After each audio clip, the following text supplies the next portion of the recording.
ഗുണത്തേക്ക് അല്ല ഗുണത്തെ. Hi dears, welcome back to my channel. അപ്പം ഇന്ന് ഞാൻ വന്നിട്ടുള്ളത് ഈ ഒരു സെറത്തെ പറ്റി നിങ്ങളായിട്ട് ഷെയർ ചെയ്യാനാണ്. ഈ ഒരു സെറത്തിനെ പറ്റി എല്ലാവർക്കും ഈ ഒരു സെറം യൂസ് ചെയ്യണമെന്നുണ്ടോ? അപ്പം ഇത് നമ്മൾ യൂസ് ചെയ്യുമ്പോൾ നമ്മുടെ ഫേസിലുണ്ടാവുന്ന മാറ്റങ്ങൾ എന്താണ്, ഇത് എങ്ങനെയാണ് യൂസ് ചെയ്യേണ്ടത്, ഇത് എപ്പോഴൊക്കെയാണ് യൂസ് ചെയ്യേണ്ടത്, ഇത് യൂസ് ചെയ്യുമ്പോൾ നമുക്ക് ഉണ്ടാവുന്ന ചേഞ്ച് എന്തൊക്കെയാണെന്ന് ഉള്ളതിനെ കുറിച്ചാണ് ഞാൻ നിങ്ങളായിട്ട് വീഡിയോ ഷെയർ ചെയ്യാൻ പോണത്. അപ്പോൾ നിങ്ങൾ എൻ്റെ ചാനൽ ആദ്യമായിട്ടാണ് കാണുന്നതെങ്കിൽ എൻ്റെ ചാനലൊന്ന് ലൈക്ക് ചെയ്യാനും ഷെയർ ചെയ്യാനും സബ്സ്ക്രൈബ് ചെയ്യാനും മറക്കില്ല കേട്ടോ. സബ്സ്ക്രൈബ് ചെയ്ത് കുഞ്ഞു ബെല്ലും കൂടെ എനേബിൾ ചെയ്യാൻ മറക്കില്ല കേട്ടോ. അപ്പോൾ നമുക്ക് വീഡിയോയിലേക്ക് കിടന്നാലോ.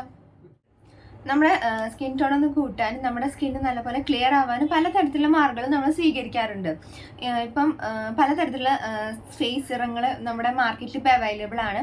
ഇപ്പം നമ്മുടെ സ്കിൻ ടൈപ്പിന് യോജിച്ച ഫേസ് സിറം നമ്മൾ യൂസ് ചെയ്യുകയാണെങ്കിൽ നമുക്ക് നല്ല റിസൾട്ട് തന്നെ കിട്ടും കേട്ടോ. പിഗ്മെന്റേഷൻ മാറാൻ സഹായിക്കുന്ന സിറം, സ്കിൻ ടോൺ ഇൻക്രീസ് ആവാൻ സഹായിക്കുന്ന സിറം, സ്കിൻ ഹൈഡ്രേറ്റ് ആക്കാൻ ഉള്ള സിറം, പിന്നെ ആന്റി ഏജിങ്ങിന് പറ്റിയ സിറങ്ങൾ, പലതരത്തിലുള്ള സിറങ്ങൾ അവൈലബിൾ ആണ്. Niacinamide, retinol, vitamin C, glycolic acid, salicylic acid, ഇങ്ങനെ പലതരത്തിലുള്ള സിറങ്ങൾ ഇപ്പോൾ അവൈലബിൾ ആണ്. പിന്നെ ഇപ്പം സൗന്ദര്യ സംരക്ഷണത്തിന് വേണ്ടിയിട്ട് കൂടുതൽ ആൾക്കാർ ഇപ്പോൾ പ്രിഫർ ചെയ്യണത് നിയാസിനമൈഡ് ആണ്. മിക്ക ബ്യൂട്ടി പ്രൊഡക്റ്റിൽ അടങ്ങിയിട്ടുള്ളതാണ് ഇത്.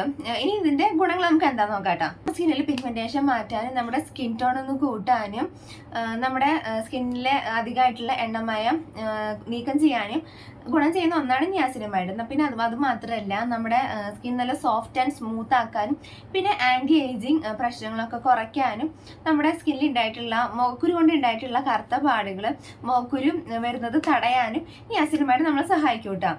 പിന്നെ നമ്മുടെ മുഖത്ത് പോർസ് ഉണ്ടെങ്കിൽ അത് ഇല്ലാതാക്കാനും ഇത് സഹായിക്കും കേട്ടോ. ഇപ്പൊ നമ്മുടെ സ്കിൻ ഇപ്പോൾ ഓയിലി സ്കിൻ ആണെങ്കിൽ ഓയിൽനെസ് ഒന്ന് റെഡ്യൂസ് ചെയ്യാനും അതുപോലെ തന്നെ ഡ്രൈ സ്കിൻ ആണെങ്കിൽ അതൊന്ന് നമ്മുടെ സ്കിന്നൊന്ന് ഹൈഡ്രേറ്റ് ആക്കാൻ നിയാസിനമൈഡ് സഹായിക്കും.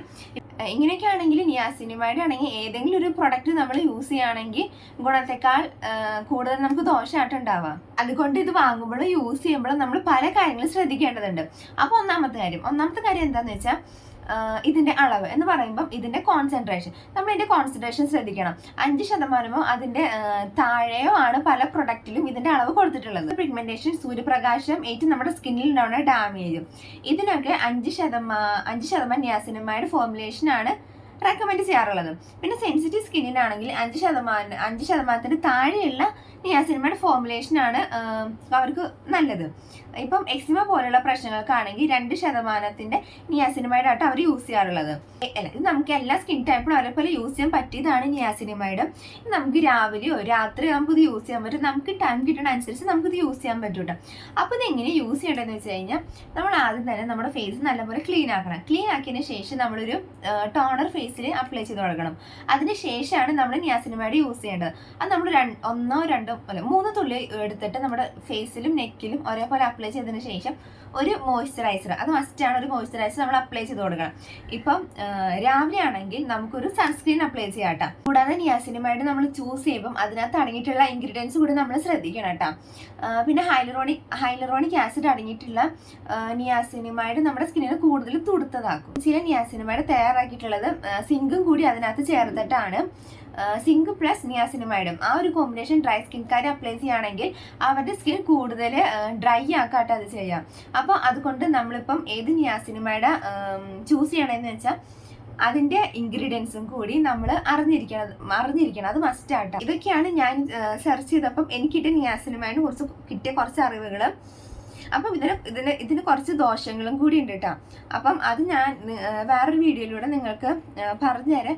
അപ്പം നിങ്ങൾക്ക് എന്തെങ്കിലും ഡൗട്ടോ എന്തെങ്കിലും ഉണ്ടെങ്കിൽ അത് എന്നെ കമന്റിൽ ഒന്ന് അറിയിക്കട്ടോ. അതിനുവേണ്ടി എൻ്റെ ചാനലൊന്ന് സബ്സ്ക്രൈബ് ചെയ്യുക, ഷെയർ ചെയ്യുക, ലൈക്ക് ചെയ്യുക കേട്ടോ. അപ്പം നമുക്ക് അടുത്ത വീഡിയോയിൽ കാണാം. അതിലായിരിക്കും ടാറ്റാ.